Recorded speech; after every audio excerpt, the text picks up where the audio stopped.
ఇప్పుడు సుగ్రీవుడు, అంగదుడు, జాంబవంతుడు వీళ్ళందరూ ఆయనకు అసోసియేట్ అయ్యి వస్తారు. అంటే హార్డ్ టైమ్స్ ఉంటాయి లైఫ్లో, దాని నుంచి ఎవరు తప్పించుకోలేరు. కానీ హార్డ్ టైమ్స్లో కూడా ఆయనకు పరమాత్మ ఈ విధంగా మళ్ళీ ఏర్పాట్లు చేసి పెట్టిండు ఒక ప్రణాళిక ప్రకారం. వాటన్నిటిని ఆయన సహారా తీసుకొని రావణుని పైన రాముడు యుద్ధానికి వెళ్తాడు. అక్కడ కూడా చూడండి, మళ్ళీ అక్కడ కూడా ఒకడు ఉంటాడు, రావణుని సోదరుడు విభీషణుడు. ఆడు హెల్ప్ చేస్తుంటాడు ఈయనకి, ఇన్ఫర్మేషన్ అదంతా ఇచ్చి. ఎందుకంటే ఉద్దేశాలు బాగున్నాయి కదా. ఆయన పత్నిని ఆయన తీసుకొని పోనీకి ఆయన వారు చేస్తుండు, దాని తప్పేం లేదు కదా. ఇంకొకటి వీళ్ళది రఘువంశం, ఒక భార్యను వేరేవాడు ఎత్తుకొని పోతే ఆమె తిరిగి సంపాదించుకోలేకపోతే, అందులోనూ అయోధ్యకు మహారాజు అంటే ఎంత ఇన్సల్ట్ ఉంటుంది అది. కాబట్టి ఆయన అది చెయ్యక తప్పని పరిస్థితి అది.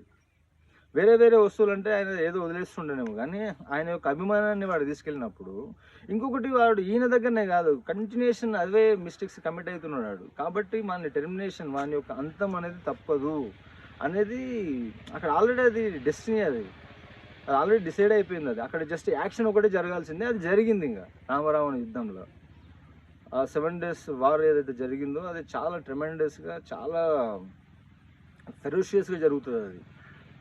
ఈయన ఆల్రెడీ యంగ్ ఉంటాడు కదా, ఈయన వేసే ఆ బాణాల స్పీడ్కి అప్పటికే చేసినటువంటి పాపాల వల్ల శక్తి అనేది క్షీణిస్తుంటుంది, చేసేటువంటి పుణ్యాల వల్ల శక్తి అనేది పెరుగుతుంటుంది. శక్తి అనేది జస్ట్ బాడీ బిల్డింగ్ చేస్తే లేకపోతే డంబెల్స్ ఎత్తితేనే రాదు. అది మనం చేసేటువంటి మంచి పనులు మనకు ఎనర్జీని, ఊర్జాని ఇస్తుంటాయి. ఈయన చాలా ట్రెమెండస్గా గ్రేట్ ఫైట్ చేస్తాడు. ఈయన ఎండ్ ఆఫ్ ద డే వాడిని డిఫీట్ చేసి పడేస్తాడు. విజయం సాధించిన తర్వాత ఆయనకేమీ అత్యాశ దురాశ లేదు. ఆయన ఎందుకంటే అప్పటికే వశిష్ఠ రామాయణం చదవాలి మనం, అది ఎక్సలెంట్ ఉంటుంది. అంటే రాముడు ఎంత ఇంటెలిజెంట్ అనేది దానిలో అర్థమవుతుంది మనకు.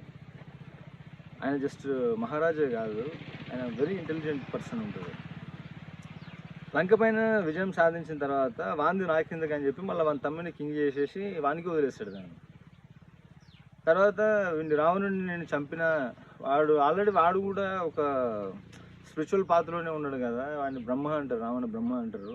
మంచోడు చెడ్డోడు వృద్ధుడాడు అని చంపేసిన నేను, ఆ పాపం అనేది నాకు అంటొద్దు అని ఆయన మళ్ళీ కొన్ని రోజులు తపస్సు చేస్తాడు ఆయన అంతం తర్వాత. అంటే ఇక్కడ మంచి చెడు అనేది ఉంటుంది. ఇక అది ఏ కండిషన్లో చేయాల్సి వచ్చినా దాన్ని పాపం అనేది ఎంతో కొంత అంటడానికి ఛాన్స్ ఉంటుంది. కానీ బ్యాడ్ డీడ్స్ని గుడ్ డీడ్స్ తోటి మళ్ళీ దాన్ని వాష్ అవుట్, వ్యానిష్ చేయొచ్చు. ఆయన అట్లా మళ్ళీ తపస్సు చేస్తాడు. అంటే కంప్లీట్ హ్యూమనే ఆయన, ఇక కంప్లీట్ హ్యూమన్ బాధ